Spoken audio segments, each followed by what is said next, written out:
Hello there, listeners. It is I, Jared Russo, the host and mayor of Video Game Town, and this is the Video Game Town Hall podcast of the website videogame.town. Many of you have probably been to this website, and some of you have not, which is fine. But here to give you some stern oh boy, jeez. Stern warning. It's me. I'm sweeping it up. I was trying to say the word words, but then the O Stern in my wording. brain was like an E, and I was like, what is going on with my... I just came back from vacation, and I'm all bamboozled. That's how they say it down in New Zealand. Gave him a stern warning. Oh, God. I don't know what day it is. I don't know what time it is. There's a blizzard going on. Did you lose power?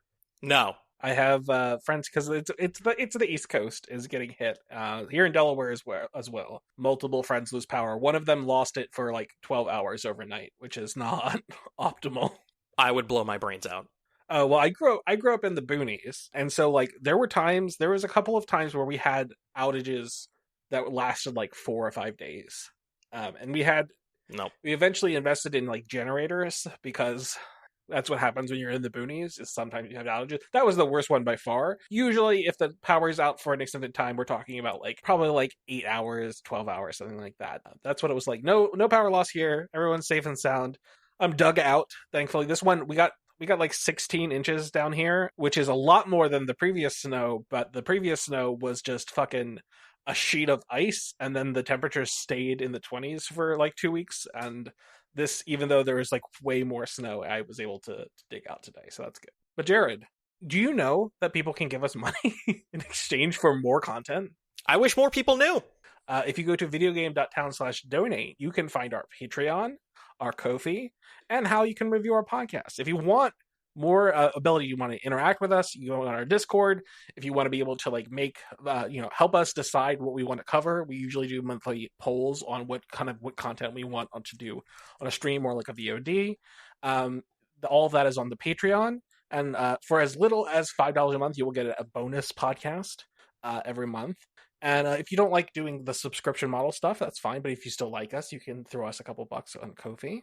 And if you don't have any money to spend on hashtag content on the internet, you can just review our podcast. Give us a nice 5 stars on Apple Podcasts or Spotify. We would like that a lot. It would really help. You can also vote on polls. So I'm going to give you the choice, Grant, of either talking about the games directly or the dreaded industry talk. Ooh, lightning bolts. I guess if we're going to talk industry, let's get it over with, because I have a bunch of frowny faces about the industry. Like I think it's like it's hard to even have any conversation about it that aren't like, woof. We do not discuss news because A, we are not a timely podcast, but B, yeah, you can get that in other places. Everywhere else, yeah. I would say that this conversation is more systemic, it is more all-encompassing, it is big picture, and it is vibes based, and by that I mean bad vibes. Bad vibes, yeah. Vibes that are in no way good are, one might say, sour vibes, sour grapes. Now, I sent Grant several articles which have either great headlines or are interesting reads. 2 of them are for Kotaku. One is called "The Video Game Industry is Not Equipped to Handle What Comes Next." The other one is "Gaming's console war has been replaced by an attention war with gambling, porn, and memes." Then there are 2 articles from Aftermath. "I'm tired of these useless jackasses making the computer expensive." And "So long, Phil Spencer, you will not be missed." Yeah. So much of the tumult of this past week is that fucking the 2 top people at Xbox are out. And not just out, but also like in a very like awkward way are they out. You want to say like, oh, Phil Spencer was gesturing and making things about leaving. Sure, yes, I no doubt that he intended on leaving eventually. Like maybe he even intended on leaving in 2026. But the way that this rolled out, with then Sarah Bond being reported as like resigning, things clearly did not go to play. This is not something that was like, discreetly planned. Like, we're going to slowly do this. It's like some shit went down and now they're done. So here is how I will frame this discussion. It seems like at large, everyone is reckoning with the end of the industry as we knew it for the last 40 years. And now, microcosm, Bluepoint got shut down by Sony, Nintendo is selling ROMs for $20 a pop. And as Kotaku put it, quote, "That's it, I'm calling it, Xbox is dead, time of death February 20th. Followed by, "The new head of Xbox is worried about birth rates, says AI will save us." And nothing about the big Xbox shakeup makes any sense. It seems as though we have stepped through the looking glass, and even when places like IGN, who are normally just smile big, cover the games, don't talk about the people behind them, they will advertise on our website, like, don't talk anything, not like negatively or critically, but just like generally like that is a place for like more casual gamers to just go and have a great time. That's not entirely fair. I do want to give a quick caveat is like they have good investigative journalists. Oh, some of the best. So I'm certainly not. I don't want to make it sound like they're not, like they're just putting out press releases and not like critically looking at the game industry. They are. I just wanted to put that out there. Yes. No. There's some great people who work there. Rebecca Valentine, Tina Amini, even before. I'm talking about like even their podcasts. Game Scoop has been going on for as long as I can remember a gaming podcast going on for. Like, it is maybe the oldest running, along with Giant Bomb and 1UP.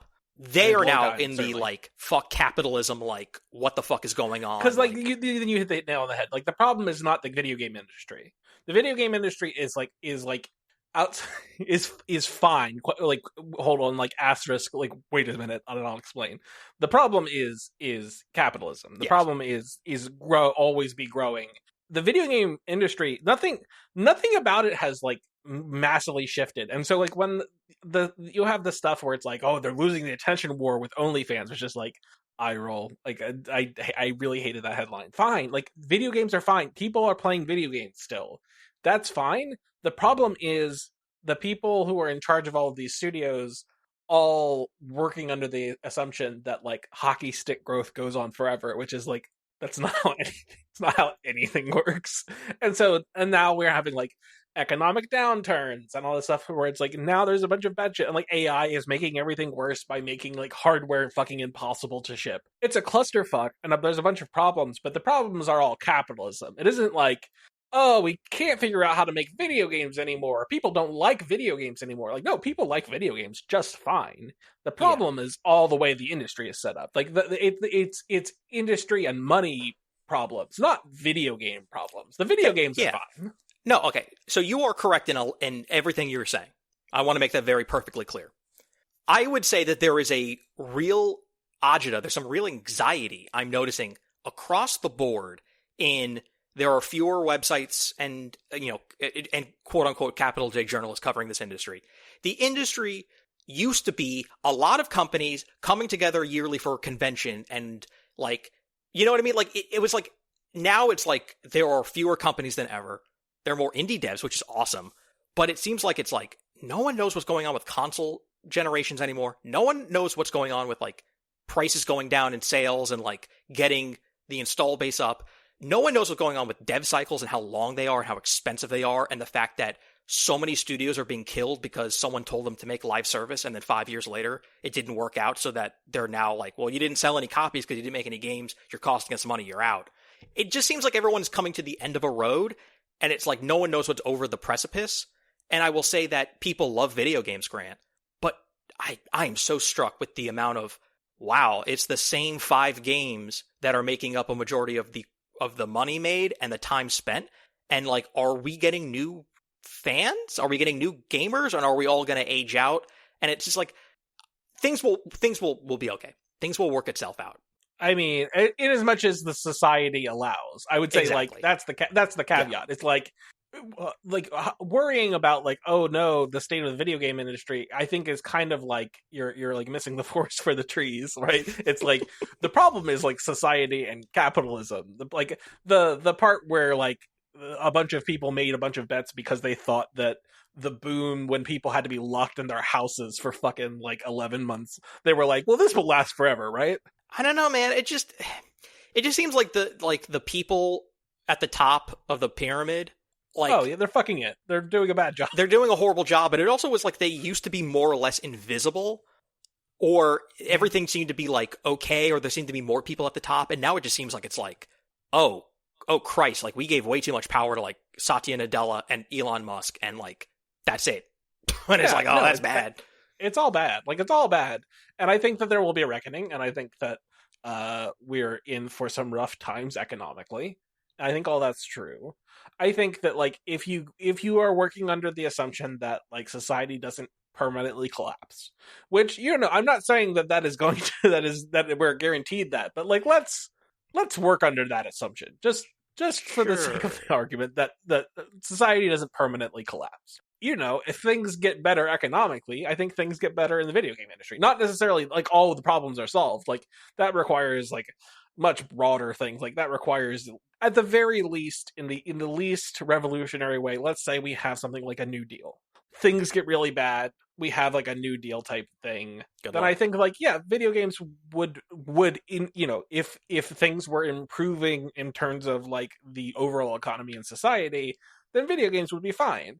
If things get fucking way worse and don't get better in terms of like the economy and society, I think that yeah, video games are donezo. Well, I'm Doommaxing. I am Doommogging a future in which like retail stores do not carry hardware or software. Everything is digital. Yeah.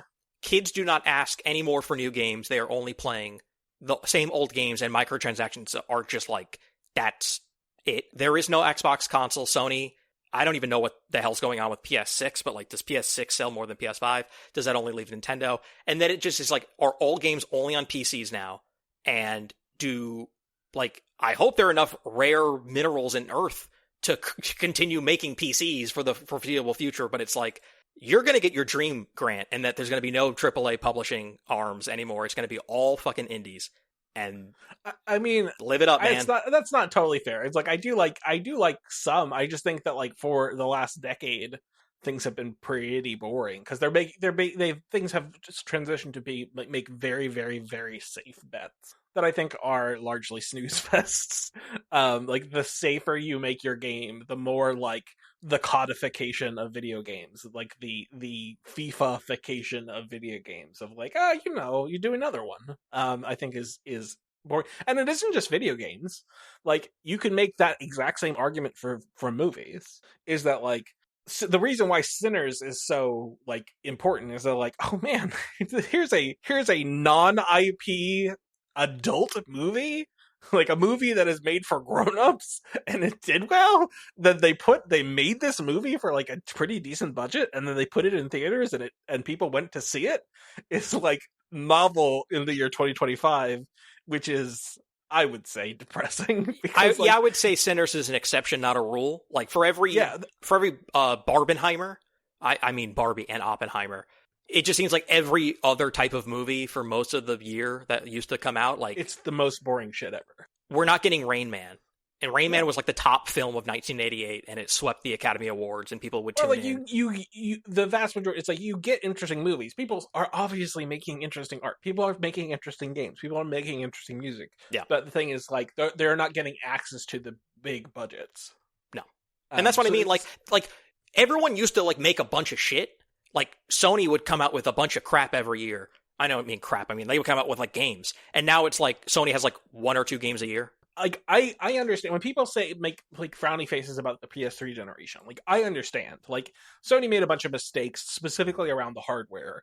Like I get why people were like disappointed with that generation, but in terms of like first party output, they were kind of like they were going wild. Like they were going buck wild. So like when I think about like my favorite generations from Sony, like PS3 is kind of up there because like they were just making lots of really cool stuff. And not even just like making it, they were like facilitating it. Like Flower and Flow and Journey are not like first party games, but they were like funded by Sony because they're like, yeah, make fucking cool shit that people are going to buy our consoles to play. And there were multiple Resistance games, multiple Infamous games, multiple Ratchet and Clank games, multiple Uncharted games. And now it's like, not only is just Sony not doing that, because things take way too long and they're too expensive and they're tied to movies and TV releases. It's like CD Projekt Red is taking forever to, like that's like a big third-party company. It seems like the only people who are like on the ball and like know what the fuck they're doing. I can't believe I'm saying this. No, I was going to say it's like, well, not just that. It's like Konami, Capcom, Sega. Yeah, Sega, exactly. Like, Nintendo. yeah, the Yakuza games, like, they put that shit out on the reg. Yeah, FromSoft. Like, they make games and they're good and they sell. And it's like, wow, what a concept. Yeah, they're like, what if we designed games that we could put them out regularly for people to buy? And like that's where they start. They go, what if we could make games in a reasonable time frame and then sell them? Which seems very novel in 2026 that you release video games for people to purchase. Like, I was thinking the other day, I was like, when was the last time I played like a first-person shooter? And I was like, oh yeah, that's right. Like, Ubisoft, EA, and Activision are basically gone for all intents and purposes. Like, I haven't played like a big shooter because I like stopped playing Call of Duty, and like things like BioShock don't come out, like things like Singularity don't come out, things like Titanfall don't come out. I heard Battlefield is great if you're into Battlefield. I'm not, but it just seems like it's like, wow, like that's kind of the problem though with Battlefield, right? It's like it does well, but like they've kind of moved towards a generic, to making it more of a generic shooter instead of like what made Battlefield unique in the past. They're just moving it more towards like a replacement level shooter. But like it's very funny to me that like more and more of my top games of the year list, like compared, because I've been doing them, what am I in 2005 now, 2004, like I've been going backwards, and it's like, oh man, like there are no more Dead Spaces coming out or whatever. It's all like roguelike deck builders, indies. Like there are no shooters, there are no platformers, there are no sports games, there's no racing games. Like it's all just like, man, they made a great roguelike, and I love roguelikes. But like, I hope we can keep getting interesting roguelikes for the next 20 years, because there is no Uncharted coming. Like that's so insane to me. Like they made a movie and the movie made money, and they just don't hire people to make an Uncharted game. Especially Fucking because bananas. they kind of did the thing, right? Like they figured out how to make a relatively small scope thing that doesn't have to be like a continuation of Nathan Drake's bullshit. Just do another person. Just make another fucking fake person. Who cares? I don't know. If they also just continued creating games using like the Unreal Engine, I'm sorry, not Unreal Engine, the Uncharted 4 engine. Like if they just took the tech stack that they made for that game and then were running that, you made whatever tweaks necessary to make it run well on a PS5, it would be like, oh man, look at all these incredible fucking games. Like, oh, we didn't like redo the engine. It still looks great. Like we still are using this old tech, but holy shit, does it look good. And here's what really grinds my gears is the gap between, I'm thinking like Returnal came out 2020. I like Returnal. I don't love Returnal, but they didn't churn a new game out in 3 to 4 years. It took them 6 years to make a spiritual successor that I don't know if I'll enjoy, and then it'll be another 6 years. That's fucking bonkers. Also, there has been no like attempt at like cloning Skyrim, really? Like a big fuck off Skyrim game. There's been like smaller versions of that and indie versions of that. But like the industry, like Ubisoft didn't be like, here's our Skyrim killer. And there's been no like Fallout for God knows how long. It just seems like all these like easy layups. It's like, what the fuck are all you idiots working on? The last Gears of War was 7 years ago? Like, get the fuck out of here, dude. Like, what a dumb, stupid industry. Yeah, I think that there's lots of problems that all feed on each other. But I do think we need to move on, because otherwise it's going to be a wildly depressing episode. Old man yells at cloud. Can I talk about a game I really, really love and enjoy? Hell yeah, you can. It has maybe the most problematic title of any game to be nominated for Game of the Year. And certainly, and also like a problematic like things around it, but like it seems to be a game that people really like. Okay, real quick.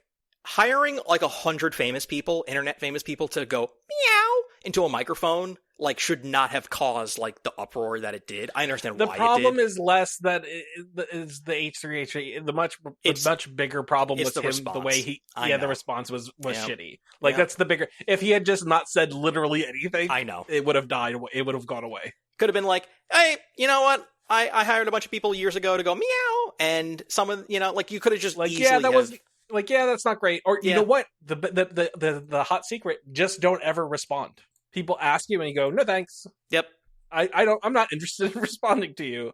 No comment. A hot no comment does so much to shut down internet drama. What we're referring to is Edmund McMillen, one of the co-creators of Super Meat Boy, The Binding of Isaac, The End Is Nigh, Gish, and Mewgenics, the game that we are currently talking about. As you're listening to this, I have put up a video review, it's about 15 minutes long, of me playing and talking about Mewgenics. Grant, can you... It's your goatee. I mean, listen, RE9 is going to come out, and then other games are going to come out. Can you picture me explaining Into the Breach? You know, when we live streamed it, and I'm like, oh, like Into the Breach, like all these cool things, and you're like, yeah, this is neat, but there's no story to guide me through it? Yeah. Imagine that again, and that's like me cats. Enjoying Mewgenics. It's like, oh, look at all these cool things the cats can do, and you're like, cool, is there a story? And I'm like, no. Yeah, and it's like is there like a thing that like binds you and moves you forward other than press the buttons? Yes. There's two parts to this. In the same way that like Fire Emblem, it's like you do the tactics and then you come back, and in Fire Emblem you're talking to people or whatever, and in Mewgenics it's you're keeping up a house, you're getting rid of the poo, you're feeding them, you're taking in strays, you're selectively putting cats in rooms to either have them chill or fight and mutate or breed, and you're upgrading your house, you're buying furniture and you're putting furniture in different places, and you're figuring out like who you want to take on a run and what cats have what stats, and are they gay, are they inbred, and then when you take 4 cats out on a run, then the runs are Slay the Spire, sort of like choose a path, random events, battles, new items, upgrades, level ups, and a boss. And it's kind of boss? Give me an example. You don't spoil everything. Just what's one example of a boss? So early on, one of the first bosses you'll encounter is Radical Rat. He's a cool rat with sunglasses who throws bombs, and then he'll hide in a bucket to protect himself from the bomb explosions. It's like, what's the fuck is that? Is Mouser? What the fuck is the Super Mario Brothers 2 character? Oh yeah, Mouser or whatever. Yeah, it's like that, but like a more like photorealistic rat. Yeah. I mean, like it's like a tactics. Obviously, it's a tactics game, so the bombs have like a couple turns before they explode, so you have to like ding it, using one damage to deactivate it. And so like what? Give me some examples of like what are moves that the cats do. Well, it depends on what class they are, because there's warrior, hunter, cleric, necromancer, druid, mage. Give me a warrior. What is something that a warrior cat would do? Is it like swipe with their paw? Like, is that it, or they have like swords? So all cats, either their basic attack is either a ranged, like you're throwing something, or an arrow, or it's melee and you're clawing. But you can also have tools. So you can have like a stick you poke with, or like a machine gun you shoot with, or like they're more like fantastical and wacky weapons than it is like, a sword or gun. And then their abilities are either like melee or ranged combat, or buffs, debuffs, spawning things, teleporting, doing a big jump, AoE, and it's for all intents and purposes, it's like an Into the Breach or Advance Wars. And okay, but you're loving it. I'm really loving it. Like, every bad thing someone can say about this game, I agree with, but it is not enough to get me to like stop playing. I'm so addicted to it because it has so much of like the DNA of Isaac, but in the Into the Breach style gameplay. It is literally the Binding of Isaac, but with like a different gameplay. Yeah, with like a different combat mechanism. Yeah. That's unsurprising. Like, I'm unsurprised that would be wildly appealing to you. Like, so much so that I'm like, when I knew that it was coming out, I'm like, oh yeah, Jared's gonna fucking love this. Yeah. I mean, again, I played The End Is Nigh, and that game is fine. It's another platformer from them, their most recent game up until Mewgenics. And I was like, this is a swing and a miss. So it's not like I'm like unconditionally going to love everything they put out.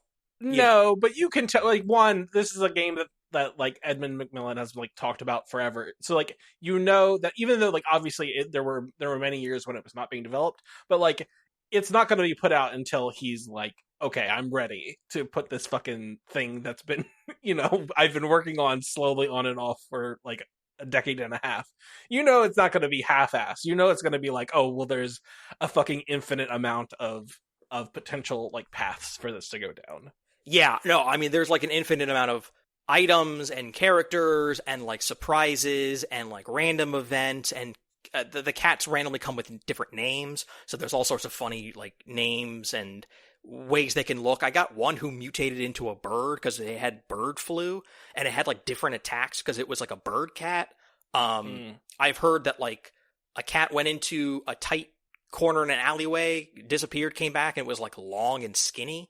Like Weird Mario. Yeah, like Weird Mario. Like all these like kooky things can happen, and it's just like really cool, both the dynamics of like your build and oh, there's a necromancer boss and he like resurrects the dead, but I have a cat that like blows up corpses, and so it like I can nullify that boss. Or like I had a different boss who lifted all the rocks in the cave and like flung them like Magneto, but I had a cat who like ate rocks for health. So it's like all these like crazy things can happen.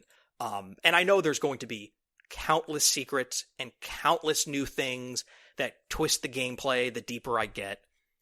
Just like The Binding of Isaac, where like that game, like you kept going deeper and deeper, like into levels where you're like, now I'm in hell, now I'm in super hell, you know, like now I'm in heaven, now I'm in super heaven, and you just like, and you just know there's going to be like Mewgenics plus a, you know, like kitty cat version, Bengal edition. There are going to be new classes, new bosses, new paths, new items.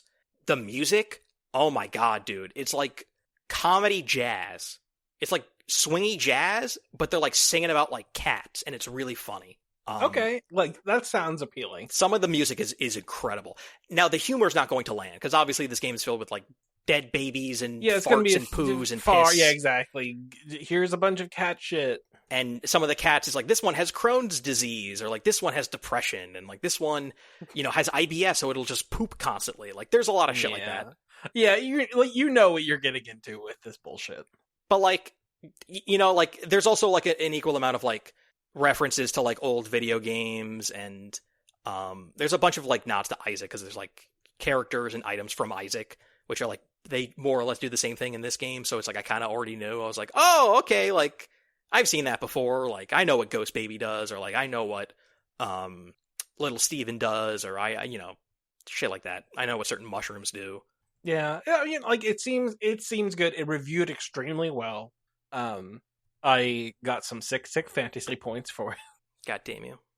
But no, it's good. And like good on them. They made a cool thing. What about while you were gone, some other things came out. What about the other thing that you've been playing? Oh man. All right. God of War Sons of Sparta. This pains me so much. I think it's mediocre. I don't like the way it looks. Like I was never going to be the target audience, but sometimes I look at like a roguelike or whatever, and I'm like, oh yeah, man, that's a cool art style. Like they did a really good job.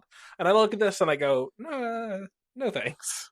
This game so wants to apply the retro aesthetic to a thing that was never retro, and that doesn't make any sense to me. I mean, it's not the first time there's been like demake stuff. Like they did like an 8-bit Bayonetta. Like they've done this kind of stuff, but not necessarily like Sony in particular. But like this idea of like, what if we made it like it?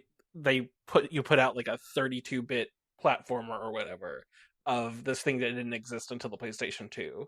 It's not like they're the first ones to ever do. No, it just, I don't know, like the animation and like some of it like doesn't work. It's also like an odd feeling game. Like it doesn't feel amazing. Like every time you like dodge roll or jump or like hop off like the side of the level, sometimes it just doesn't feel good.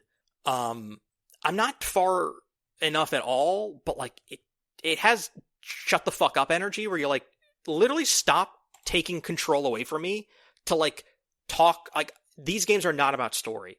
Stop having these long conversations that I can't skip through. Like incredibly boring stuff. You take that back and you let Mimir tell a story. No, not the new God of Wars, the Greek God of Wars, because this game is set in Greece. Yeah, but you know. No, dude, those games very easily brushed off story because it was not interested in that. And this game is because you're too busy doing a mini game where you're banging ladies. Fucking people. Yeah, exactly. No, but this game is like way too invested in like, oh, my brother found a thing. Like, let's go to the forest and like find a thing and then bring it back to Sparta and like talk to a museum dude about this thing we found. And it's like, do you understand what... This is young Kratos, right? This is young, bald Kratos. Like, you understand what franchise you're in, right? Like, it's not a great Metroidvania. Like, I haven't been able to teleport or, like, double jump yet. I just barely started to, like, find different parts to your spear and shield to upgrade them, like in God of War Ragnarok. But, like, it is very slow to start, and it is so far not impressive. Enemy variety. But isn't kind of the whole thing about God of War is that, like, Kratos kind of sucks? It's, like, kind of like the ongoing thing is, like, but he kind of sucks. Like, he's kind of, like, not a cool dude. Well, this game uses his brother Deimos, who was introducing Ghosts of Sparta, as the narrative anchor. And then they also use the device that he's telling his daughter, who he ends up killing later, like, a story about him and his brother. Nothing goes bad here. But it's just a slog. Like, it's so odd. Like, this game is the opposite of Prince of Persia Lost Crown, where it's like, whoa, this game feels great. It kicks you right in. It is super fun. It was constantly giving you new stuff to either do or look at. And it gave you the little picture thing where you can take pictures of the map. Well, here's the thing. I read somebody posted that this game has that, but it doesn't unlock until you're, like, halfway through the game. Dude, I heard if you have to beat the game in order to unlock co-op. That's not great. That's not great. Either have co-op or don't have co-op. Thank you. Yeah. Like, one or the other. Either it's a game that's single player, and that's fine. Or it's a game that has co-op. Don't do this half-step thing. It is not impressive. It is thoroughly, angrily mediocre in a way that I'm, like, really rubbing against. I'll keep playing. Yeah, because it reviewed. It's like disappointing reviews, not catastrophic. Like, I think it like averaged like 71, 72 out of 100 for this franchise. It is disappointing. It is for sure. No, for sure. It is disappointing. Like, that's not like this game is dog shit, but this game is like, you know, it is just like a bunch of, like, who thought. I don't know. Like, I appreciate taking a franchise that will not see another entry for 1,000 years. Yeah. That people really love. And it's a cool thing. And it was the right genre. And it's the right time. It's the right price. And then they just didn't make a great game. Yeah. And that sucks. No, it's not. That's not what you want. It's certainly not what you want. Also, this is not internal, right? Because this is a Mega Cat Studios joint. You want to know who they are? I'm looking at their thing. I'll tell you right now. Backyard fucking Baseball. I've been playing Backyard Baseball on my iPad and Steam Deck for a while now, ever since they re-released them, and the first thing you see is that logo. So when I boot up God of War, I went, Backyard Baseball? They have, I'm looking here on their Wikipedia page, looks like they have an angry video game nerd game, a bunch of backyard games, a Five Nights at Freddy's game. Weird. Like, when Konami went out and got the Dead Cells people to do Castlevania.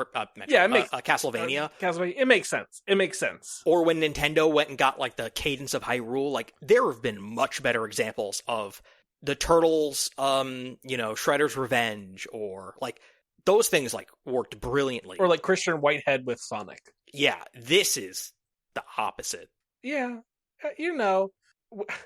I guess, like, good on them for, like, making a swing.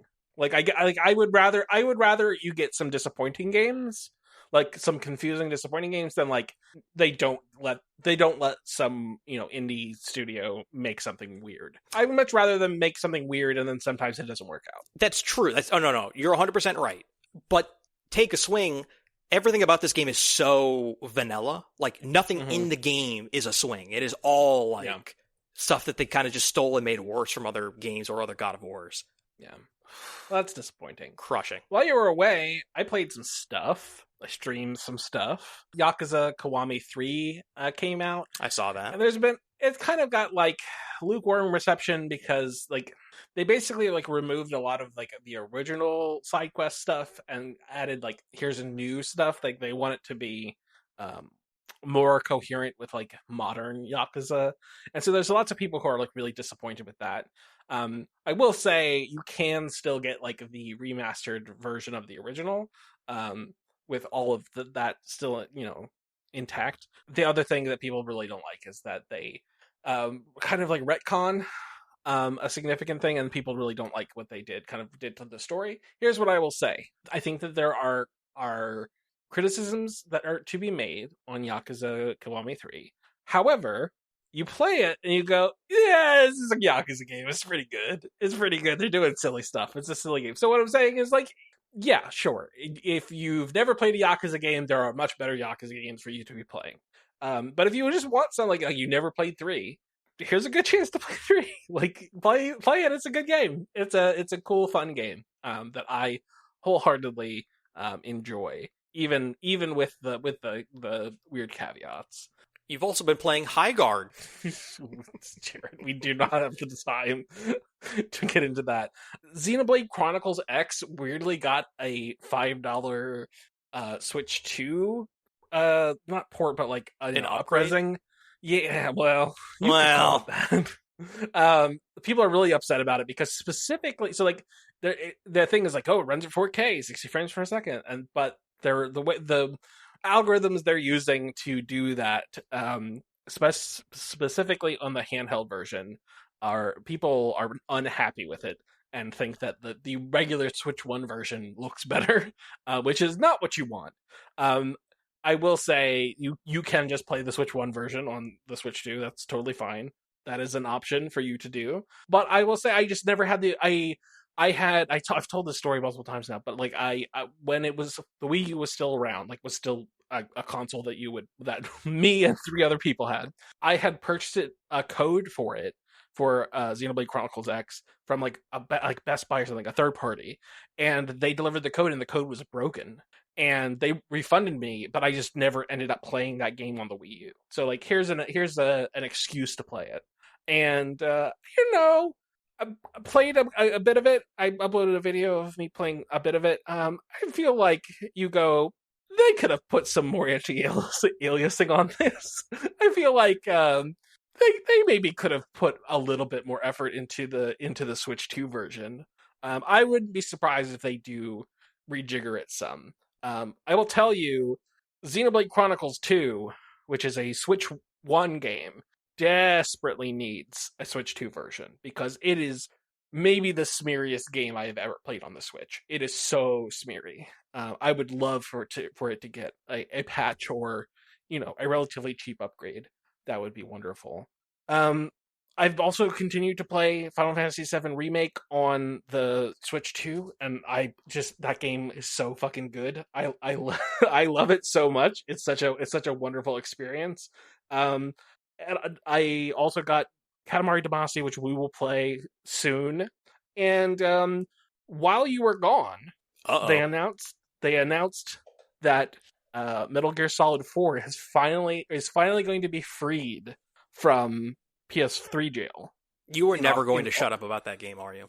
No, never, ever, ever. In August of this year, it will be released. They're going to bundle it with Peace Walker, which is one of the PSP games, and Ghost Babel, for sure, the Game Boy Color game. And I said, well, this is incredible. They also that day put out like the quote unquote final patch for the first version, the first set of games, like the volume 1 of Metal Gear Solid, and that included like 60 frames per second modes for those games on the Switch 2. And I was like, okay, now is the time. So I have also just dumped a bunch of Metal Gear onto my Switch 2, which I'm loving.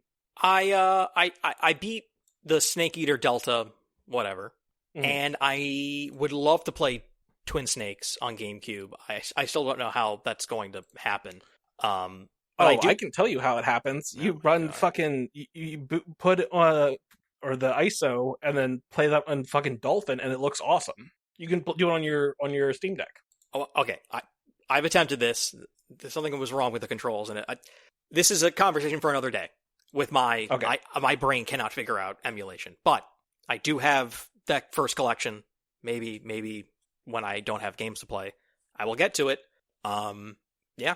I mean, I'm not opposed to playing 1, 2, and 3 original, and then comparing it to 4. I don't think you need to play 3 because you've played 3. Basically, that game. That's true. You have played 3. Like it isn't just like, oh, that game is mostly that game. It's like no. It is like it is literally running the PS2 game within Unreal Engine. Like it is using like the same logic and stuff. Like you're good. You played that game. Okay. Yeah. I mean, it seems like this year is slowly starting to fill out. I think it's going to be a year with games that are for you, and so far it's been pretty slim on games for Grant. Hey man, you never know. You never know what's coming this summer at the Summer Game Fest. Ooh. Yeah, I still have some stuff that I'm like I need to fill out for fantasy for our fantasy critic. But I'm like, I don't know. I guess I'll leave some of this open because surely they're going to announce something, right? Inevitably. Yeah. I have a game that we can play. Ooh. This one it's not too long. I'm going to call this game What If Zelda Was a Girl? I want you to tell me Zelda is a girl. That yes, you won the game. We're done. I don't understand. Sign off. The mainline Legend of Zelda games in order. And if you could give me the year, all the better. I don't want you to give me Tetra's Trackers. I don't want Link's Crossbow Adventure or whatever that horse shit is. I want the Legend of Zelda games. Legend of Zelda NES 86. Yep. Zelda 2 89. 87. 87. Really? Was that? Okay. Yep. Link to the Past SNES 91. Yep. There was a Game Boy game, Link's Awakening. Yep. I don't know what year that was. 93. I was going to say 92 or 93. Okay. Oh, what consoles did... Okay, hold on. Majora's Mask is 98. No, not Majora's Mask. Ocarina of Time. Ocarina of Time is 98. Yep. 98. Majora's Mask is 2000. But I'm forgetting Season of Ages and Season of Oracles, which I don't know when those came out. 2001. So they come out afterwards. And I do want to, like, this doesn't, like, count, but I do just want to make a note, like, Link's Awakening DX, which is the remake for the Game Boy Color with the extra... Oh, that's the one I played. Out in 98 as well. I played that and I was like, this is trash compared to Ocarina of Time. I said that back in the day and I say that now. Then there's the Philips CDI ones. Those don't count. And also those would have been earlier. Those would have been before the N64. Four Swords Adventures is 03, 04? Well, it's 404. But there's also Four Swords, which is the when they put out A Link to the Past on Game Boy, they also included Four Swords. So that came out in 2002. See, you really should have gotten me with like all the Mario games. That would have been more fun. Well, there's too many of them. Then there's Wind Waker, which is 03? Nope, it's also 02. Oh, 02. Okay, yeah. And then there's Four Swords Adventures. Okay, which is the GameCube one. Then there are the Game Boy Advance games, which is Minish Cap. Yep. And it's just Minish Cap. That's the only Game Boy Advance one? Yeah, I mean they poured like Four Swords is like a multiplayer game that was included in. Yeah. But yeah, in terms of like straightforward regular, yeah, Minish Cap's the only one. Okay. Then Twilight Princess is 06. Yep. Then there's Phantom Hourglass and Spirit Tracks. Those are DS games. 2007 and 2009. Oh, I was going to say 2008. Okay. Wow, that came out really quick after that. Link's Crossbow Training came out for the Wii. Then there's Skyward Sword, which is 2011. Yep, but I also do like quick caveat is that Ocarina of Time 3D also came out, which is like this doesn't really count because it's just a new version of a game that already exists that also came out on 3DS, and then they put out Four Swords Adventures on DSi. There's also the GameCube Master whatever and Master Quest where they was like those things came out. Those are like literally ROMs. Did we ever get Molly to play more old Zeldas? We should get her to do that. She, yes, she beat Ocarina of Time. Molly, come on the pod. Tell us about your Zelda adventures. Yeah, we should. Gamer Molly is still one of the greatest midlife, track changes I've ever seen. Like, what a triumph. A coup. Skyward Sword, and then what happens in 2013? I was just about to say 2013 is when GameSpot gave A Link Between Worlds their Game of the Year. It's a great game. It's so good. And Wind Waker HD also came out that year. Okay. Now this one, I think your next one's going to be tough. I mean, isn't it Twilight Princess HD? Well, no, there is a Majora's Mask 3D, and then after this one, there's a Twilight Princess HD. Okay. But what's the next proper? This is a Legend of Zelda. This isn't a remake. This is a new game. I think you're. I don't think you're gonna get it. It's too fucked up. What the fuck could you mean? I mean, listen. I know Breath of the Wild came out for Wii U. That was 2017 because it also came out on Switch. And I know this is 2015. Oh, Jesus fucking Christ. It's a 3-player game. Wasn't there a Tingle game? There is, but those are like it's like Japan only. Japan only? Okay. And we're not counting the Switch Musou Dynasty Warrior Zeldas, are we? Nope. Okay. Nope. But this game came out on the 3DS. Oh, yeah, I don't remember the name of this. Triforce Heroes. Triforce Heroes, that's right. Okay, yeah. Yeah, nobody played it. Then Breath of the Wild 2017. Yep. Then the Musou games. And then Tears of the Kingdom 2024. And then Echoes of Wisdom 2025. No, you got those slightly wrong. Tears of the Kingdom 2023, and then Echoes of Wisdom was 2024. Oh, okay. Yeah. But there, again, I don't think this is like technically like counts, but Link's Awakening was completely remade from scratch. Oh, that's right. Yeah, there was that. Okay, yeah, shit. And in 2019, and then also Skyward Sword HD came out in 2021. And I think that is, unambiguously the best version of that game because you can play it without flinging your hands all around. Yes, and then guess what? That game is still bad because it is so lacks everything a Zelda game like needs in the pursuit of waggle controls for like really basic ass enemies and like empty ass worlds. Like that game is so far behind like where other games got to by the time it came out. That game sucks. I can't sign off on that. I think that like it has incredible dungeons. I also think that so many things that people give credit to Breath of the Wild, they were already working on that in Skyward Sword. In a game that is hard to control and laborious and empty. It's beautiful and it has great dungeons. Skyward Sword walked so that Breath of the Wild could run. Okay, that's great. I think that game is so overrated. Because they couldn't get the foundation building blocks correct. They couldn't get the fundamentals correct. Maybe it was overrated at the time. I don't think it's particularly overrated in 2026. I think people have mostly said, like, because it's the game that came out right before Breath of the Wild where it... you look at, like, the number of people who have played Zelda games, like, the sales for each Zelda game, and it's like, these sold okay. And then you look at Breath of the Wild and it's like, oh my god, this is everybody's first Zelda. It turns out nobody played every other Zelda. Everyone just started on Breath of the Wild. I think Skyward Sword is such a failed experiment. Like, to me, it is almost on the same level as like Star Fox Zero, where they like tried to reinvent controls and it's like, nah dog, like you whiffed bad. You might say the Wii is a failed experiment. No. They didn't put out the Wii 2. They put out the Wii U. How'd that go? Not great, Bob. Great? Yeah. Not great, Bob. But yeah, I think you did. I think you did better. That like you really only missed the most obscure mainline. Yeah, I mean like that's a bullshit. Like whatever, it's fine. But like nobody, it is a thing that nobody has ever cared about ever one time. But you did great. I think you even got the years mostly correct. Yeah, I would be interested to do this with different Marios, either Mario spin-offs, Mario sports games, or Mario mainline games. Yeah, because I think that's the thing is if we do it with Mario, you have to dig down. You can't just be every Mario game. It has to be like every Mario sports game. Yeah.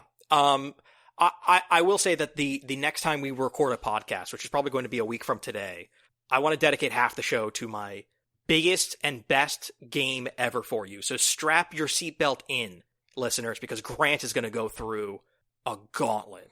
Do you want to tell me what it is? Yes, I'm designing a perfect Who Wants to Be a Millionaire experience, but for video games. Okay. All and right. You're gonna get lifelines, and we're gonna see if you can win the $1 million. $1 million rupees. $1 million rupees. If you like what you heard, and you want some more, go over, give us some love on Patreon. Go to videogame.town/donate. We would appreciate it. You can follow us on Blue Sky, Video Game Town, and Instagram, and TikTok, and YouTube, and Twitch, and videogame.town, the website. Absolutely. All right, until next time. Peace out, everybody. Bye-bye. Bye-bye.